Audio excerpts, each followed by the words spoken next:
Animal Crossing as a series has a surprisingly large amount of random trivia and tidbits of information, so I thought I'd share some villager facts with you guys today, and maybe you'll find out something you didn't know before. Okay, ready? 'Cause here we go! Raymond was introduced into the series via New Horizons, and was also added to Pocket Camp coinciding with the release of the former, and he quickly became a firm fan favourite. I feel this was largely in part due to him having complete heterochromia, a condition in which the eyes are different colours for each other. However, Raymond wasn't the first villager, or even the second to have this condition. Hugh was introduced in the original Dobutsu no Mori game and has featured in every Animal Crossing game to date, and was the very first to have heterochromia. As you can see, he has one eye with a black outer ring, with white pupil, with the opposite eye having the colours reversed.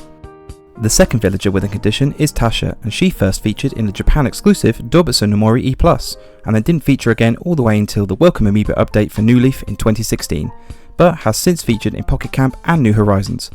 Now, her heterochromia is certainly more subtle, but if you look closely, she has one eye that is slightly more of an orange shade than the other, which appears more yellow. Why the design team chose to go with such a subtle detail is beyond me. But at least when it came to Raymond's design, they chose to make the heterochromia more recognisable and closer to most people's visions when you think of the condition. Speaking of first, the Japanese website for the original Dobutsu no Mori game had a popularity poll for villagers, but interestingly, it also included special characters as well. Some notable characters and their positions were Tom Nook coming in at 10th place, Peanut being the highest ranked villager coming in at 3rd, only behind Mr. Rossetti surprisingly at 2nd place, and 1st place being of course the coolest guy around, KK Slider. On the flip side, if you'd like to know who finished last in the poll, that unwanted accolade goes to none other than Spork, or Crackle if you're from my part of the world, and honestly, I feel like this is a little harsh to him. The website is surprisingly still accessible via Nukipedia if you wanted to check out a particular villager placement, but you'll need to know their Japanese name and have some understanding of hiragana and katakana. In New Horizons, there are 5 villagers that are shirtless in their poster/villager photos: Cephalobot, Clay, Lucha, Ribbot, and Stinky. I can kinda understand with Lucha and Stinky as they have a wrestling motif and pro wrestlers are generally shirtless, but still, it's a tad weird. Frita's Japanese name is Wendy, and may very well be a nod to the fast food chain Wendy's. She clearly has a fast food theme. Her English name derives from the Portuguese word fritas, meaning fries, with her body looking like French fries, the back of her head resembling a hamburger, her face may resemble a potato, and, in New Horizons, the sheep have been upgraded from only having a scarf in previous games to having actual clothing. Her default clothing in New Horizons? The hot dog costume of course. Frita's skill and goal in New Leaf might also be a subtle nod to the Wendy's reference, as they are chopping vegetables and becoming a chef respectively. Over the course of the first generation Animal Crossing games, Cube's shirt design changed 3 times. For the original Dobutsu no Mori, released on the N64 in Japan, he was rocking a shirt with an N64 logo on it. For Dobutsu no Mori Plus and E+, as well as the Western released Animal Crossing Population Growing, all out on the GameCube, Cube changed his shirt to feature the GameCube logo. Gotta love that brand loyalty. And in the Chinese Dongwu Seilin, released on the iQue, his shirt changes yet again to feature a more generic game controller design. However, if you look closely and squint a little, you can almost see that it resembles a blue N64 controller. As the iQue played Chinese ports of N64 games, the connection makes sense. Yuka is the only koala that's featured in every single Animal Crossing game to date, and at the time of recording, Sydney is the only koala not to feature in Pocket Camp. In Animal Crossing and Dobutsu no Mori E+, there is a flip-top desk item as part of the school-themed furniture, but curiously, if you look at the top of the desk, you'll notice the names Joey and Mallory written with a heart surrounding both the names. There is Joey and a Mallory in the game, and both are duck villagers. Was this a case of true love or unrequited school crush? I guess we'll never know, but a good pairing for any players that like to ship villagers, so go nuts, duck fans! In the 28 months of archived villager popularity polls on the Animal Crossing portal website, Marshall was the most popular villager and made the top of the pile in 18 of the 28 months, managing an 11-month unbeaten run in the process. Mayel was the most commonly least voted for character, coming last 4 months out of the 28.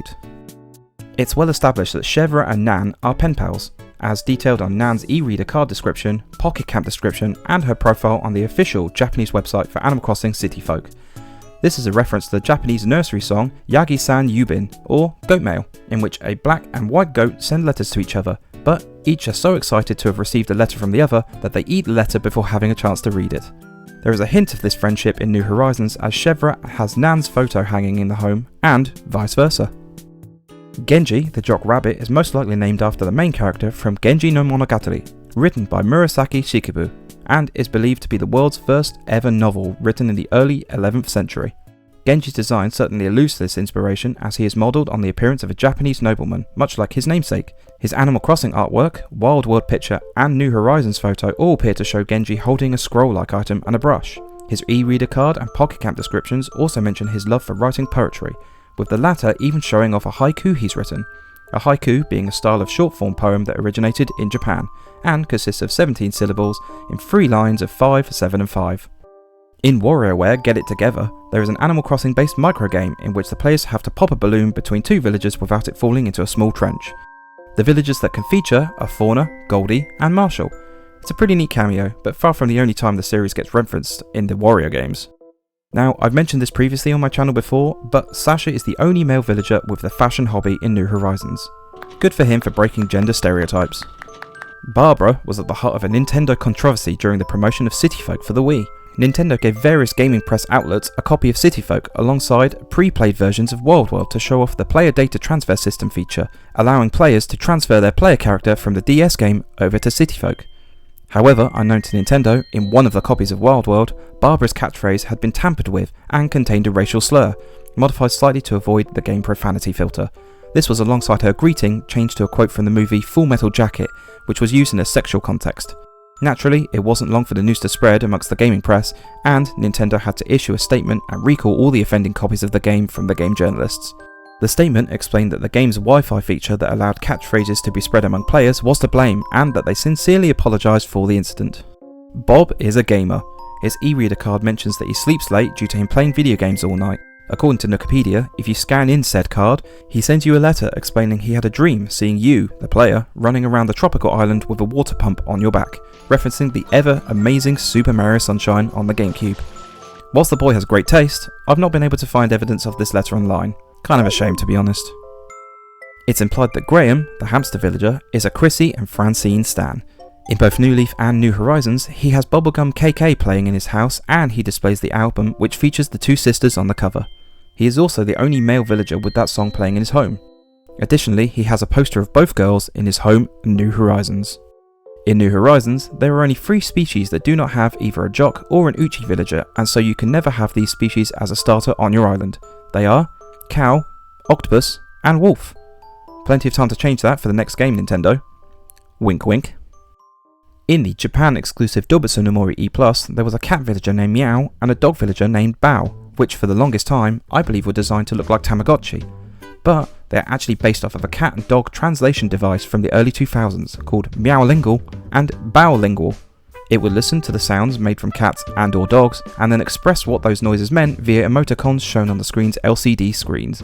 Unsurprisingly, these products didn't work very well, and I couldn't find any mention of these products being sold after 2003, which might explain why both Meow and Bao haven't featured in any other game in the series, despite many fans wishing that they would make a comeback. They were also pretty exclusive to Dobutsu no Mori E+ to start with, as they could only move to your town if you scanned in their e-reader cards. However, their particular e-reader cards were exclusively packaged with a line of miniature Animal Crossing figurines and buildings called Mori o Sakuru. Let's make a forest. And to be honest, they're pretty cute models. But interestingly, it seems like the same company made both these Animal Crossing figurines and the Baolingual and Meowlingual toys. So, Nintendo make 2 characters inspired by pet translation toys that you could only bring in via the e-reader cards, bundle those e-reader cards with certain sets of Animal Crossing figures which are made by the same company that produced the pet translation toys that inspired the designs in the first place. So many layers. Champ, the monkey villager, has not featured in the series since City Folk and was only introduced into the series via Wild World. This makes him the only villager to be introduced after Dobutsu no Mori E+ and not feature in New Leaf or New Horizons. This is despite him featuring in the Animal Crossing anime movie, albeit a pretty minor role. Whilst on the subject of monkey villagers, in Wild World, the 6 monkey villagers available in the game were only obtainable for your town via DLC, and you had to visit DS Download Station. I believe in the US and the UK they were distributed through Toys R Us stores. Rory, the Jock Lion's design, appears to be based off of Shishi, or Imperial Guardian Lions. The Forbidden Palace in Beijing having great examples of these Guardian Lion statues. However, it appears that Rory is specifically designed after the Ryukin counterpart, Shisa. His maritime theming, shown off by his clothing, home interiors, and his wanted home designs in both Happy Home Designer and Paradise, are a nod to this being the case. alongside his Japanese catchphrase, Naha. Naha being the capital of Okinawa, which is the largest island of all the Ryukyu Islands. With his fiery red mane, I'd also like to imagine that he's specifically based on the stone shisa at Tomomori. Tomomori village in southern Okinawa was often plagued by fires, and townsfolk built a shisa facing the nearby mountain on the advice of a local feng shui master, and the village has been protected from fire ever since. I kinda doubt the fact he'd be based around something so specific, but hey, I still think it'd be pretty cool. There are actually 5 superhero villages, and no, I'm not talking about Mira. We have the 4 you probably know, Kid Cat, Agent S, Big Top, and Rocket. But there is also Philly, a character created especially for Happy Home Designer as part of a 7-Eleven collaboration, hence her 7-Eleven store clerk clothing, and was obtainable via DLC. She returned to New Leaf via the Welcome Amiibo update, but only through Japan exclusive DLC, where her RV could be invited to the campsite so you could order her various 7-Eleven themed furniture. And it's such a shame she was Japan exclusive because her furniture items were pretty cool. She has a numbered helmet with a visor much like the superhero villagers, with the number being 7 for obvious reasons, and her Japanese name, Nanago, fitting the same pattern as the rest, Kid Cat being Ichigo, Agent S being Nigo, and so on and so forth. Also, random side note, her birthday is on the 11th of July, which if you write it in the American way, is 7-Eleven. Just another cool little reference to the company that she's inspired by. Queenie, the ostrich, has appeared in every game to date and has an apparent chess theme. She's almost named after a chess piece, i.e. the Queen. Her home interior in Wild World and City Folk containing chess piece furniture items, with her first generation homes pretty much being a miniature chessboard. Her home requests in Happy Home Designer and Paradise being black and white themed, the colour scheme of chess, and her e-card description also mentioning chess. Although it seems that she's lost the theming since New Leaf, but I'm guessing the dev team are just keeping that in check. I'm not sorry. The horse villager Pappy is actually based on an okapi, an animal that is somewhat reminiscent of a zebra with its striped markings, but is actually more closely related to giraffes. Interestingly, Pappy is a male villager, but lacks the horns that a male okapi have, but instead has a hair whirl, which is a characteristic that only female okapis have.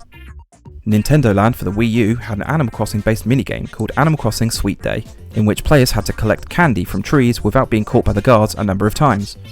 When playing this game, your Miis have hats/costumes and feature the villagers Dizzy, Peanut, Lily, and Tangy, whilst the guards have costumes that resemble the police dogs Copper and Booker. Tia, the elephant's theme, is unsurprisingly about tea. Her home requests in Happy Home Designer and Paradise revolve around hosting a tea party. Her catchphrase is teacup.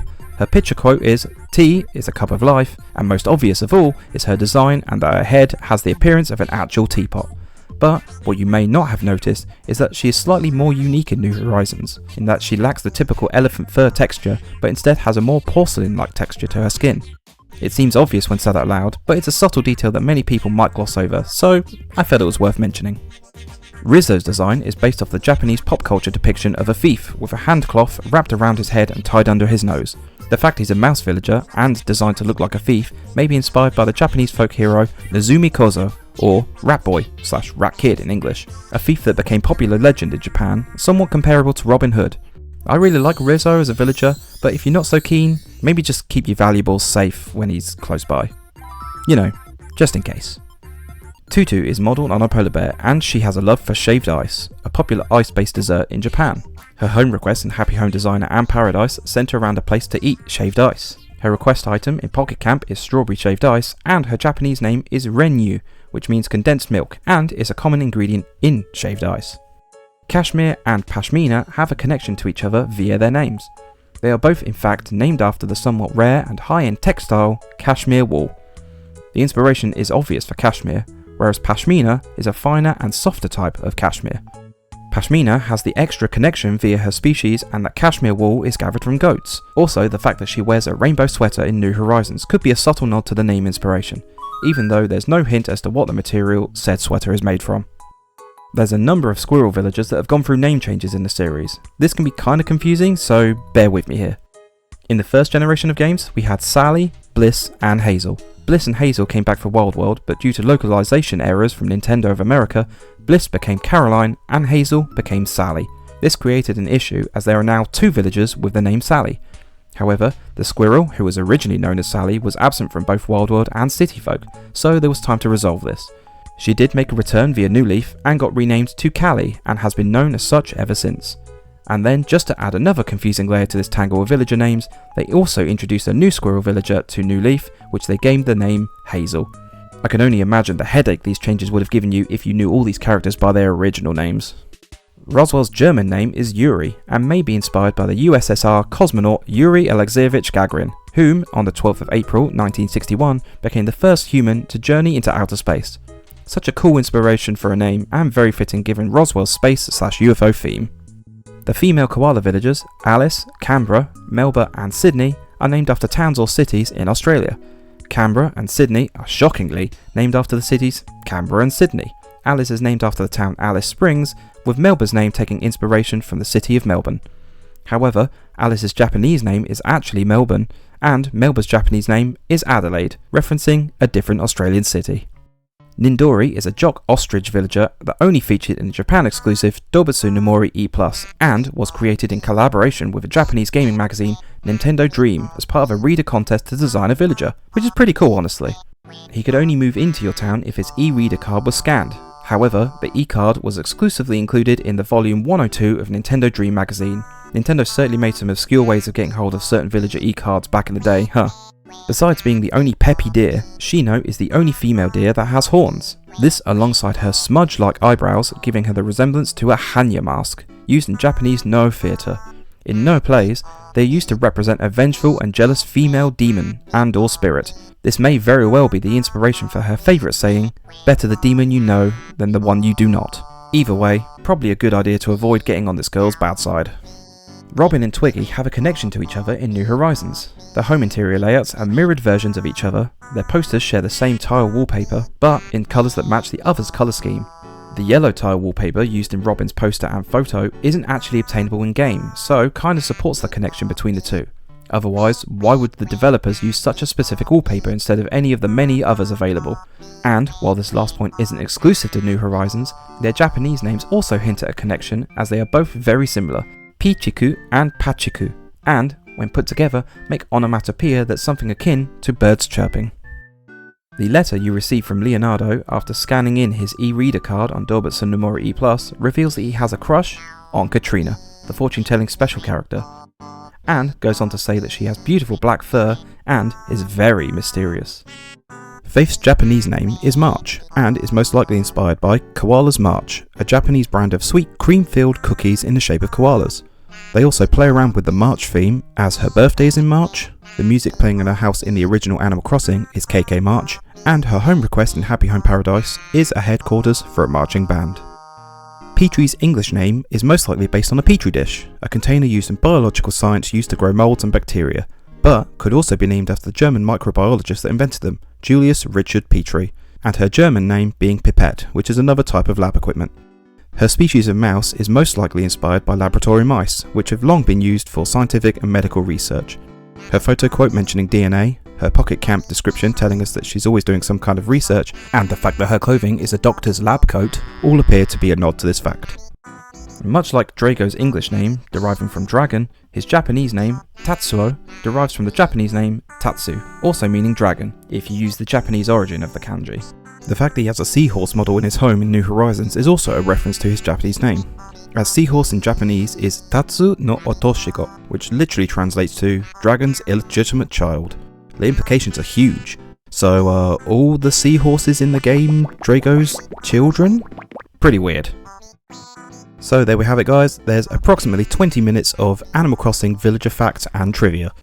Hopefully you enjoyed this style of content. If you do, please hit like, and if you would like more content like this, let me know down in the comments below, or hit subscribe. It's honestly the best way to let me know you enjoy this kind of thing. But if Animal Crossing gameplay is more your style, I've just started a brand new island which is going to be an all-sheep villager island, so maybe check out my channel and give it a watch. But until next time guys, I want to say thank you very much, have a good one, and I hope to see you next time. Cheers!